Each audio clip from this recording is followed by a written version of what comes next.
नयाँ वर्ष 2080 को उपलक्ष्यमा तपाईहरुको सुख, सुस्वास्थ्य र समृद्धिको हार्दिक मङ्गलमय शुभकामना। 2080 साल सम्पूर्ण लगानीकर्ताहरूको लागि सुखमय, उल्लासमय र बुलिसमय साबित होस्। नववर्ष 2080 को सुरुवातसँगै हामी सुमेरु कन्सल्टेन्सीको तर्फबाट हजुरहरूलाई फन्डामेन्टल तथा टेक्निकल एनालिसिसको सम्पूर्ण जानकारीहरू सँगसँगै नेप्सेमा रहेका स्टकहरूको पनि फन्डामेन्टल तथा टेक्निकल एनालिसिस गर्ने जमर्को गरेका छौं। यो कार्यमा हजुरहरूको पनि उत्तिकै साथ र सहयोग पाउने आशा गर्दै आजको भिडियो सुरु गर्न चाहन्छौं। ADBL agriculture development bank. Agriculture development bank, कृषि विकास बैंक, यसको आज हामी एनालिसिसको तर्फबाट हेर्दा ratio, ownership, structure, board of director, dividend history र टेक्निकल एनालिसिसको बारेमा हामीले कुरा गर्नेछौं। शेयर बजार जोखिमको क्षेत्र हो। लगानी गर्नु पहिले आफै अध्ययन अनुसन्धान गर्नुहोला। यो एनालिसिस कुनै बाई सेल्सको सुझाव नभई सिकाउने उद्देश्यले मात्र तयार पारिएको हो। फन्डामेन्टल एनालिसिस जसमा रहेको छ PE रेशियो। PE रेशियो तपाईको 40.70 रहेको छ। यो चाहिँ तपाईको ओभर भ्याल्युड भनिन्छ। अब नर्मली मार्केटमा हेर्दाखेरि PE रेशियो धेरै हुनु राम्रो मानिदैन। 40 PE रेशियो हुनु चाहिँ तपाईको कम्पनीको लागि ओभर भ्याल्युड देखिन्छ। र PB रेशियो यो चाहिँ तपाईको PB रेशियो 1.5 भन्दा तल भएको राम्रो हुने हुँदाखेरि 1.2 PB रेशियो चाहिँ राम्रो रहेको छ। त्यसैगरी ROA रिटर्न अफ एसेट्समा भएको रिटर्न तपाईको अन्डर भ्याल्यु नै देखिन्छ। र त्यस्तै गरेर रहेको छ ROE इक्विटीमा रिटर्न कति छ कम्पनीको भन्दाखेरि इक्विटीमा रिटर्न चाहिँ एकदमै कम रहेको छ। ओभर भ्याल्युड हुनुको कारण 15 भन्दा कम हुनु चाहिँ कम्पनीको PE रेशियो राम्रो हुने भएकोले 40 हुँदाखेरि चाहिँ हामी यसमा बाई गर्नको लागि चाहिँ अथवा लङ टर्म इन्भेस्टमेन्ट गर्नको लागि चाहिँ यो स्टक विचार गर्नुपर्ने छ भन्छ PE मात्रै हेरेर चाहिँ हामीले स्टकलाई बाई गर्ने सेल गर्ने भन्ने कुराहरू हुँदैन। यसमा आफ्नो अरु एनालिसिसहरू पनि गर्नुपर्ने हुन्छ जसको पाटोहरू चाहिँ हामीले फर्दर यसमा गर्दै जाने नै छौं। त्यस्तै गरेर PB रेशियो, PB भ्याल्यु जसको चाहिँ 1.5 भन्दा तल हुनुपर्ने त्यो चाहिँ छ। जसले गर्दाखेरि चाहिँ हामी PB रेशियोको आधारमा र ROA को आधारमा चाहिँ हामीले कृषि विकास बैंकमा चाहिँ राम्रो छ, लङ टर्म इन्भेस्टमेन्ट गर्न सकिन्छ फन्डामेन्टलको हिसाबले भनेर हेर्न सक्छौं। त्यस्तै गरिरहेको छ PE तपाईले देखिहाल्नु भयो। हामीले यो नेप्से अल्फाबाट लिएको डाटा हो। PE रेशियो 40 ADBL को र सेक्टरमा सबैभन्दा हाई PB रेशियो भएको को भन्दा ADBL आफै नै हो। र सेक्टरमा सबैभन्दा लो PB रेशियो भएको चाहिँ सनराइज बैंक रहेको छ जसको 9.33 रहेको छ। आगामी भिडियोहरुमा हामी यी सम्पूर्ण बैंक तथा वित्तीय संस्थाहरूको फन्डामेन्टल तथा टेक्निकल एनालिसिसहरू त लिएर आउने नै छौं। आज चाहिँ हामीले ADBL को बारेमा हेरिरहेका छौं। त्यही भएर ADBL लाई नै बढी फोकस गरौं। PB रेशियो 1.19 सेक्टरमा सबैभन्दा PBV हाई भएको चाहिँ नोबेल बैंक, सेक्टरमा सबैभन्दा लो भएको चाहिँ नेपाल बैंक लिमिटेड। ROE को तुलनामा हेर्नुहुन्छ भने ROE सबैभन्दा कम रहेको छ ADBL को र सबैभन्दा हाई ROE रहेको छ NICHI को। त्यस्तै गरेर PS, PEG, ROA, dividend yield तपाईले हेर्न सक्नुहुन्छ, पे आउट रेशियो हेर्न सक्नुहुन्छ। Quarter to quarter earning growth हेर्न चाहनुहुन्छ भने चाहिँ त्यो चाहिँ नेगेटिभ रहेको छ। जसले गर्दा चाहिँ क्वार्टरको रिपोर्ट हेर्दाखेरि हामीले ADBL मा फर्दर लगानीको लागि चाहिँ केही सोच्नुपर्ने देखाइरहेको छ। त्यस्तै गरी year two year earning growth पनि नेगेटिभ नै देखाइरहेको छ। त्यसकारणले डिस्टेन्स फ्रम ग्राम नम्बर भनेर तपाईहरुले सुनिराख्नु नै भएको होला। ग्राम नम्बरको बारेमा तपाईले जानकारी पनि लिइराख्नु भएको छ। ग्राम नम्बरको हिसाबले हेर्नुहुन्छ भने ADBL ग्राम नम्बरको हिसाबले 46.9 लगभग 47% महँगो भयो भन्छ। डेट टु इक्विटी 7 पोइन्ट छ। सबैभन्दा लो सेक्टरमा EBL एभरेस्ट बैंक र सबैभन्दा हाई डेट टु इक्विटी भएको चाहिँ NICHI अहिलेसम्मको यो क्वार्टर 2 को रिपोर्टको आधारमा बनेको छ। यो क्वार्टर 3 को रिपोर्ट अब आउने क्रममा छ। क्वार्टर 3 को रिपोर्ट आएसँगै हामी यसमा हजुरहरूलाई अरू फर्दर जानकारी गराउँछौँ।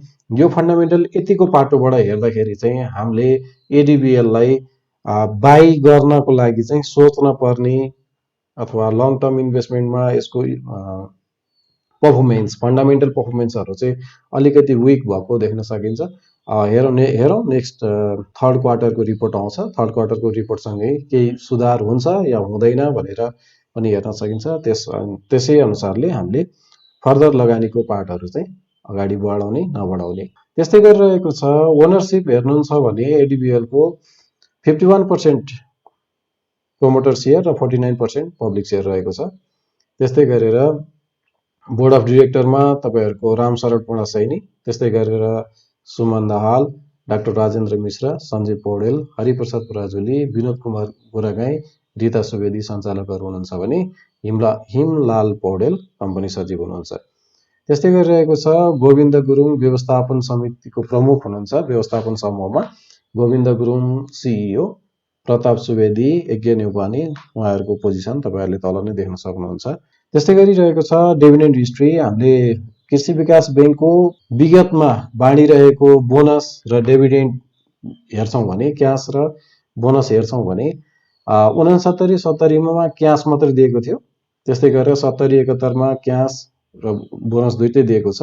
त्यसपछि कन्टिन्युस 71, 72, 73मा चाहिँ क्यास बढी, क्यास चाहिँ दिएको छ। त्यो तपाईँको 1.05 भनेको चाहिँ तपाईँहरूको ट्याक्स तिर्नको लागि छुट्याइएको एमाउन्ट मात्रै हो।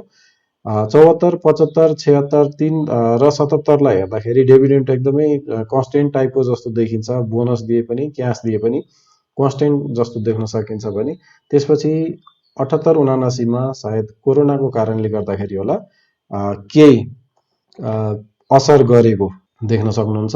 त्यो असरले गर्दाखेरि अब अहिलेको करेन्ट सिचुएसन र करेन्ट फाइनेन्सियल सिनारियोलाई हेर्दाखेरि त्यो असर स्वाभाविक नै हो। किनभने एउटा एडिबिएलमा मात्रै यो असर नभई सम्पूर्ण अर्थतन्त्रमै असर भइरहेको बेलामा विगतको केही डिभिडेन्ड हिस्ट्रीलाई हेर्दाखेरि चाहिँ हामीले फर्दर लगानीको लागि चाहिँ राम्रै छ कि भनेर पनि हेर्न सक्छौँ। तर अरू एस्पेक्टहरूले नेगेटिभ देखाइरहेको हुँदाखेरि विचार गर्नुपर्ने चाहिँ हुनसक्छ। ल हेरौँ अब टेक्निकल एनालिसिस तर्फबाट एडिबिएलले कस्तो पर्फर्म गरिरहेको छ चार्टमा। एडिबिएलको चार्ट तपाईँहरूले हेर्न सक्नुहुन्छ। एडिबिएलको निरन्तर घटिरहेको बजार 487बाट घटेको तपाईँको 230सम्म पुगेको थियो। अहिले फेरि अलिकति थोरै मार्केट बाउन्स भएको भएर तपाईँहरूले यसलाई पोजिटिभ यहाँ अलिकति रिटर्न भएको देख्न सक्नुहुन्छ। कोरोनाको समयमा मार्केट झर्दाखेरिको 213 रुपियाँको लो थियो र अहिले रहेको छ 246 रुपियाँ, यानि कि 30 रुपियाँसम्मको लो बनाएको थियो। भनेको एग्रिकल्चर डेभलपमेन्ट ब्याङ्क टेक्निकल्ली एकदमै डिमान्ड जोनमा अथवा बटम लाइनमा छ। अब यो चार्टहरूले अब यसले बढ्छ कि बढ्दैन भन्दाखेरि मार्केटको सेन्टिमेन्ट अनुसार सबै कुराले फरक पार्छ र चार्टमा हेर्दाखेरि तपाईँहरूले हेर्न सक्नुहुन्छ यो डिमान्ड जोन हो हामीले क्रिएट गरेको र यसमा चाहिँ जहिले पनि बाई हुन्छ।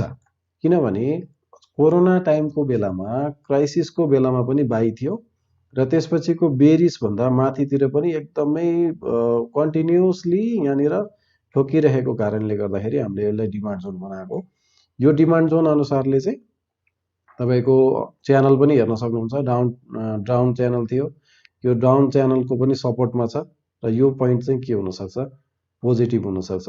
अब यो पोजिटिभ पोइन्टबाट चाहिँ माथि जाँदाखेरि कहाँसम्म जान्छ, के जान्छ, कति जान्छ, त्यो चाहिँ मार्केट अनुसारले डिपेन्ड गर्छ। पहिलो टार्गेट टेक्निकल्ली टार्गेट भन्दाखेरि चाहिँ हामीले रेजिस्टेन्स 1 यहाँनिर केही ठोकिएर खेल्न सक्ने सम्भावना देखिन्छ।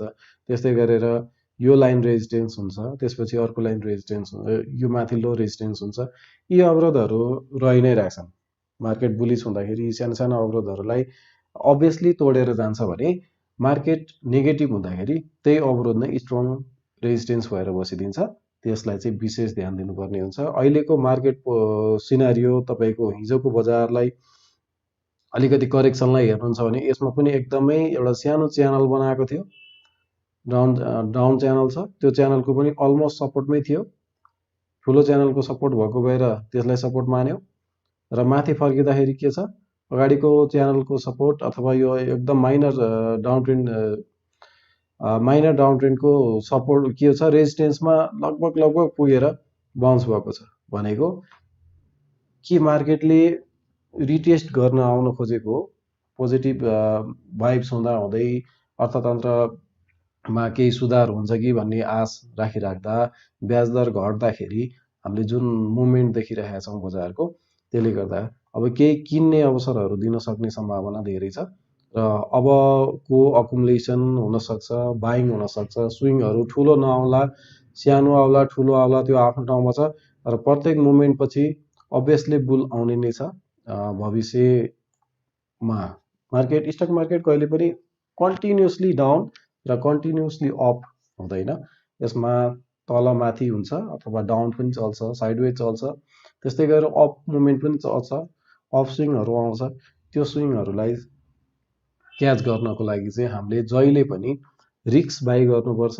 र रिक्स बाई जहिले पनि सपोर्टमा हुन्छ यो मेजर सपोर्ट दुईटा सपोर्टले डिमान्ड जोन एउटा अलरेडी आफ्नो पुरानोदेखिको एउटा डिमान्ड जोन छ भने अर्को कुरो के छ भने यो पछिल्लोचोटिको डाउन ट्रेन्डको पनि एउटा सपोर्ट लेभल क्रिएट गरेको छ त्यस कारणले गर्दाखेरि यहाँदेखि चाहिँ मार्केट बााउन्स हुन सक्ने सम्भावना एकदमै धेरै देखिन्छ यो एरिया तपाईँको यो माथिल्लो रेजिस्टेन्स यो रेड एरिया र यो ग्रिन एरियाको बिचमा अकुमुलेसन पनि धेरै हुन सक्छ टाइम लाग्न सक्छ साइडवेज हुन सक्छ त्यो आफ्नो ठाउँमा छ बजारको आजको भोलि पैसा आउन सक्छ नआउन सक्छ ब्याङ्कले ब्याजमा लगानी धेरै गर्न सक्छ र लगानी धेरै गर्न सक्छ यदि भोलिबाट भने त्यो मार्केट अभियसली अप मुभमेन्ट जान्छ र एग्रिकल्चर डेभलपमेन्टको सेयर पनि माथि नै जान सक्ने सम्भावना देख्छौँ त्यस्तै गरेर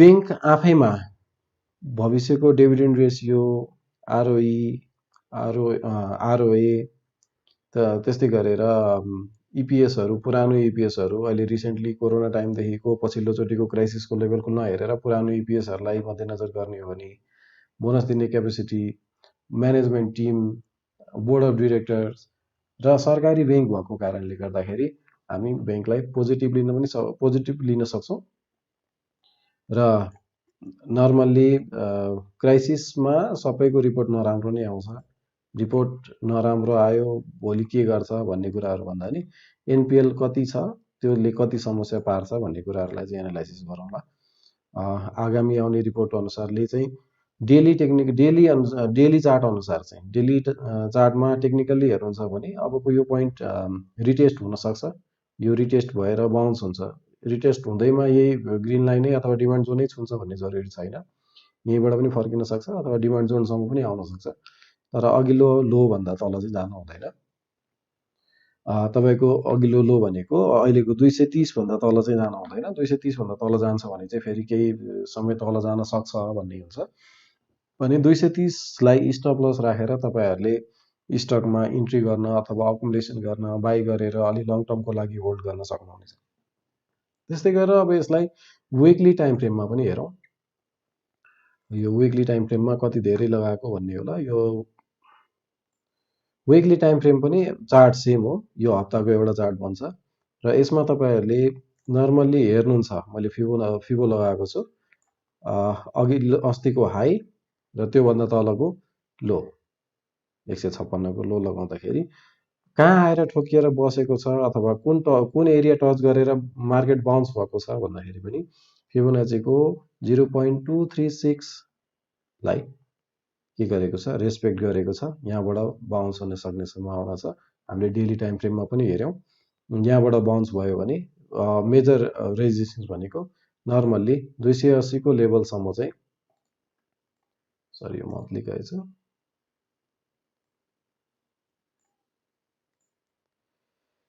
यो तपाईको 280 को लेभलसम्म पुग्न सक्ने सम्भावना देखिन्छ सरी यो अब रेजिस्टेन्स 1 280 सम्मको पहिलो सम्भावना देखिन्छ र 280 पछि चाहिँ फेरि के हुन सक्छ एउटा रिटेस्ट आउन सक्छ र यहाँनिर अकुमुलेसन हुन सक्छ किनभने लगानीकर्ता साना ठुला बजारमा सबै प्रकारका लगानीकर्ताहरू हुनुहुन्छ उहाँहरूले आफ्नो क्यापेसिटी अनुसार बाई गर्नको लागि एकदमै रेट हाई हुन्छ प्रोफिट, अनि ट्रेडर्सहरूले प्रफिट बुक गर्नुहुन्छ। त्यो अवस्थामा इन्भेस्टरहरूले फेरि बाई गर्नुहुन्छ। त्यो एरियालाई हामी अकुमुलेसन जोन भन्छौँ। यो एरिया, यो दुईटाको ग्याप बिचको 330देखि लिएर तपाईँको 230सम्मको बिचको यो एरिया अकुमुलेसन जोन हुनसक्छ। र लङ टर्म इन्भेस्टमेन्टको लागि यो पनि एउटा सपोर्टमा रहेको अथवा डिमान्ड जोनमा, हाइली डिमान्ड जोनमा रहेको स्टकको रूपमा रहन सक्छ। अब हामी विकलीकै पाटोमा छौँ। विकली पाटोमा बााउन्स भयो भने कहाँबाट, यहाँबाट हुँदाखेरि के छ भन्ने कुरो छ। या के यहाँनिरबाट सही ठाउँबाट बााउन्स भएको हो भन्दाखेरि फिबोनाचीले एकदमै एक्ज्याक्ट ठाउँबाट बााउन्स भएको देखाउँछ भनेको यो एरिया अघिल्लोचोटिको पनि सपोर्ट भएको भएर यो एरियामा बडा बााउन्स हुन्छ भने यसलाई डबल बटम पनि, मोटामोटी डबल बटम नै भनिन्छ। यसको क्लोजिङ र यसको क्लोजिङ हेर्ने हो भने एक्ज्याक्टली 3-4 रुपियाँको फरक होला। तपाईँको यसलाई डबल बटम भन्न सकिन्छ। डबल बटम लगाएर मार्केट माथि जान सक्ने सम्भावना एकदमै धेरै देखिन्छ। अब यसलाई कन्फर्मेसनको लागि हामीले डबल आरएसआई पनि हेर्न सक्छौँ। डबल आरएसआई, यो आरएसआई लेभलको डबल आरएसआई भन्ने कुराहरू हजुरहरूलाई यो सिक्न मन छ, डबल आरएसआईले कसरी काम गर्छ भन्ने कुराहरू छ। यो आरएसआईलाई कसरी, यो डबल आरएसआई कसरी भयो, के गर्न, यो के कसरी प्लट भयो, यो कसरी गर्न सकिन्छ, यो के लगाएको भन्ने कुराहरू जानकारी लिन चाहनुहुन्छ भने चाहिँ कमेन्ट बक्समा कमेन्ट गरिदिनु होला। हामी यसको लागि पनि आवश्यक भिडियोहरू उपलब्ध गराउने नै छौँ। आरएसआई, डबल आरएसआईले पनि मार्केट बटम अथवा आरएसआई लेभलको मिनिमम 30 लेभलबाट बााउन्स भएको, अथवा यो 32बाट छ बााउन्स भएको, 32बाट बााउन्स भएको सँगसँगै आरएसआईको इन्डिकेटरहरू दुइटै रेगुलरली माथि जान लागेको र यो एरिया 50सम्म नपुगुन्जेलसम्मलाई वेट गर्ने भन्ने चलन छ। त्यो आरएसआईलाई मात्रै हो, आरएसआई हेर्दाखेरिको लागि मात्रै हो।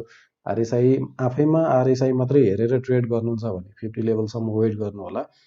होइन, तपाईँहरू रिक्समा बाई गर्न चाहनुहुन्छ भने बेरिसको, चरम बेरिसमा भएको बेलामा तपाईँहरूले केही समय लाग्न सक्छ, तर बुलिस कन्फर्म नै हो मार्केट। र तपाईँहरूले गरेको लगानी योभन्दा तल सायदै नजाला र माथि कतिसम्म जान्छ भन्ने कुराहरू त भविष्यमा आउने लगानी कति हुन्छ र अर्कोचोटि मार्केट कहाँ पुग्छ, ब्याङ्किङ सेक्टरमा कस्तो स्विङ आउँछ, त्यसले पनि म्याटर गर्छ। त्यस्तै गरेर मन्थली च्यानलबाट हेर्दाखेरि पनि तपाईँको सपोर्टको लेभल यो डिमान्ड जोन्डै छ। यो सरी, मैले यो रेड लगाएको छु, यसलाई यो डिमान्ड जोनमा छ। डिमान्ड जोनमा भएको मार्केट अप ट्रेन्ड पनि माथि गएको थियो, डाउन ट्रेन्ड पनि गएको छ र यो डिमान्ड जोनमा सपोर्ट पाएको भयो। र तपाईँको अर्को के छ भने यो दुईटा च्यानलको बिचको यो मिडल लाइन, यसलाई ब्रेक गरिसक्दाखेरि चाहिँ तपाईँको मार्केट पोजिटिभ हुन सक्ने सम्भावना एकदमै धेरै हुन्छ र यो ब्रेक गरिसकेपछि त तपाईँको नयाँ बुलिस कन्टिन्यू नै हुन्छ र कहिले ब्रेक गर्छ भनेर त टाइम त कसैलाई पनि थाहा हुँदैन। हस् त, धन्यवाद तपाईँहरूको अमूल्य समयको लागि। आजलाई डेभलपमेन्ट ब्याङ्क, एग्रिकल्चर डेभलपमेन्ट ब्याङ्कको प्राविधिक तथा फन्डामेन्टल विश्लेषण यही समाप्त हुन्छ। धन्यवाद।